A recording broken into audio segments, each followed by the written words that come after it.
നമ്മുടെ കേരളത്തിന്റെ ബഹുമാനപ്പെട്ട ആഭ്യന്തരമന്ത്രി, ഞങ്ങളുടെ MLA കൂടിയാണ്, ഹരിപ്പാട് മണ്ഡലക്കാരനാണ് ഞാൻ.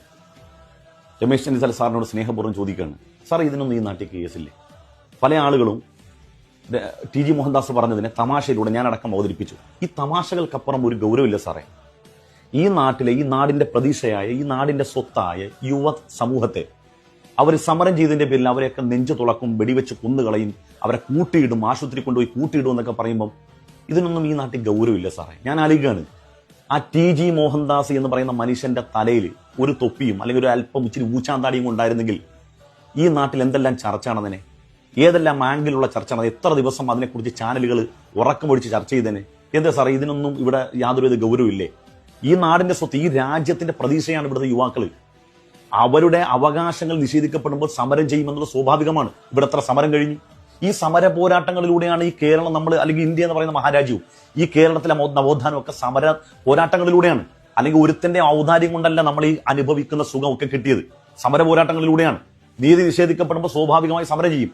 ആ സമരം ചെയ്യുന്ന കുഞ്ഞുങ്ങളെ വെടിവെച്ച് കൊല്ലുമെന്ന് പറയുന്ന ഈ എംബോക്കിയെ, ഇവനെ പിടിച്ച് അകത്തിടാൻ ഇവിടുത്തെ സർക്കാരിന് കഴിയുന്നില്ലെങ്കിൽ നിങ്ങളിൽ പ്രതീക്ഷ അർപ്പിച്ചുകൊണ്ട് വോട്ട് ചെയ്ത ഞങ്ങളെയൊക്കെ സത്യത്തിൽ നിങ്ങൾ ഒന്നുമല്ലാതാക്കുകയല്ലേ? ഇവിടുത്തെ ജനങ്ങൾ സഹികെട്ടിട്ട് ഇനി ഒരു പ്രതീക്ഷയുടെ കിരണം എന്നതുപോലെയാണ് VD സതീശൻ സാറിനെയും ചെന്നിത്തല സാറിനെയൊക്കെ ഈ പ്രൊമോട്ട് ചെയ്തത്. ഇപ്പൊ എന്ത് സംഭവിച്ചു? ഞങ്ങളൊക്കെ നിരാശരാണ്. ഇപ്പം നിങ്ങൾ ഭരണത്തിലേറി ഒരു പ്രതീക്ഷയോടുകൂടി പലരും പല സമയത്തും എന്താ പറയുക, അവരുടെ മനസ്സിന്റെ ആകുലതകൾ വളരെ വേദനയോടുകൂടി പങ്കുവെക്കാൻ പോലും അവർക്ക് കഴിയുന്നില്ല. സാറേ, ഈ നാട്ടിൽ പാലവും റോഡും ഒന്നും ഇല്ലെങ്കിൽ പോലും നമുക്ക് ജീവിക്കാൻ പറ്റും.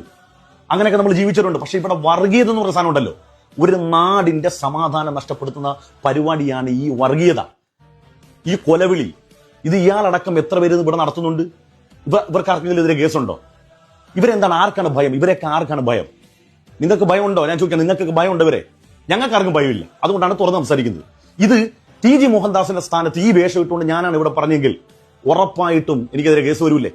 എന്നെ നിങ്ങൾ പിടിച്ച് അകത്തിടൂല്ലേ? ഉറപ്പല്ലേ ചെയ്യുന്നു. എന്തുകൊണ്ട് ഇയാളെ അകത്തിടാൻ കഴിയുന്നില്ല? ഇയാൾ ഇത് മാത്രമല്ല, ഇയാൾ പലപ്പോഴും ഇത്തരത്തിലുള്ള കൊലവിളി, ഇത്തരത്തിലുള്ള ഒരു സമൂഹത്തെ അങ്ങേയറ്റം മോശപ്പെടുത്തിക്കൊണ്ടുള്ള സംസാരം ഇയാൾ നടത്താറുണ്ട്. ഇയാളെ പല വീഡിയോയിലും അങ്ങനെ തന്നെയാണ്. ഇയാൾ ശശികല ടീച്ചർ ഇയാളെന്നൊക്കെ പറഞ്ഞാൽ ഇവർ പരസ്പരം അങ്ങോട്ടും ഇങ്ങോട്ടും ഈ വെനം അവരങ്ങോട്ടും ഇങ്ങോട്ടും ഷെയർ ചെയ്യുന്നവരാ. എന്നിട്ട് ഇവർക്കെതിരെ ഒരു തരത്തിലുള്ള നടപടി എടുക്കാൻ സർക്കാരിന് കഴിയുന്നില്ലെങ്കിൽ സാറേ, ഞങ്ങളൊക്കെ എന്തിനാണ് വോട്ട് ചെയ്തത്? എന്ത് പ്രതീക്ഷയിലാണ് മുന്നോട്ട് പോകേണ്ടത്? നിങ്ങളൊക്കെ പ്രതീക്ഷയുണ്ട്, അതുകൊണ്ടാണ് പറഞ്ഞത്. ഞങ്ങളുടെ ബഹുമാനപ്പെട്ട ഞങ്ങളുടെ MLA കൂടിയാണ് നിങ്ങൾ, അതുകൊണ്ട് പറയാമെന്നുള്ള സ്വാതന്ത്ര്യത്തിൽ പറയാണ്. ഇയാളെയൊക്കെ പിടിച്ചകത്തിലുണ്ട് ഈ നാടിന്റെ സമാധാനം കളയുന്ന ഇവിടുത്തെ ചെറുപ്പക്കാരെയൊക്കെ അങ്ങ് വെടിവെച്ച് കൊല്ല. അയാൾ വെടിവെക്കാൻ പോയിട്ട് അയാൾക്ക് എണീറ്റ് നിന്ന് കീഴ്വായി വിടാൻ പോലെ അയാൾക്ക് ആരോഗ്യമില്ല. അതൊക്കെ പോട്ടെ. പക്ഷേ ഈ നാട്ടിലെ മക്കളെയൊക്കെ അങ്ങ് വെടിവെച്ച് കൊല്ലുകയാണെന്ന് ഭീഷണിപ്പെടുത്തുന്ന ഒരാളെ കൂട്ടാൻ കഴിയുന്നില്ല എങ്കിൽ അതൊരു കഴിവുകേടായിട്ട് അംഗീകരിക്കാൻ തന്നെ